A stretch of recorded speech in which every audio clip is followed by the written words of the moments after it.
कपाल सेट ब्यागहरू छ आज चाहिँ हजुरहरूको लागि। यो चाहिँ पेयर गरेर बोक्ने हो अनि पेयर गरेर बोक्दाखेरि चाहिँ हस्बेन्ड वाइफ, आमा छोरा, आमा छोरी अनि दिदी बहिनी, दाजु बहिनी अनि भाइ दिदी अनि गर्लफ्रेन्ड बोयफ्रेन्ड जसले पेयर गरेर बोक्दा पनि हुन्छ। एकदमै राम्रो देख्छ है यसरी सेटमा पेयर गरेर बोक्दाखेरि चाहिँ।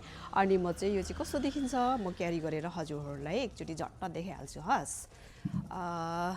सुर्के थैली भिरे है त मैले अब के गर्ने पेन्टमै है यसरी एकदमै राम्रो देख्छ है यसरी पेयर गरेर बोक्यो भने चट्ट है।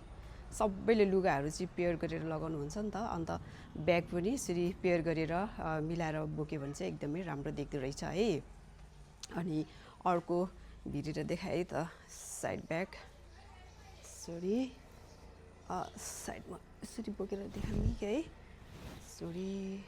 मैले दिएको सुर्के थैली खै पेयर गरेर बोक्ने झोला हजुरहरूलाई मन पर्यो कि नै? मन पर्यो भने चाहिँ हजुरहरूले बायाँमा रहेको नम्बरमा वाट्सएप भाइबर गर्न सक्नुहुनेछ है त। चट्ट राम्रो देखिन्छ यसरी पेयर गरेर बोक्यो भने। अनि थ्याङ्क यू हजुरहरूलाई।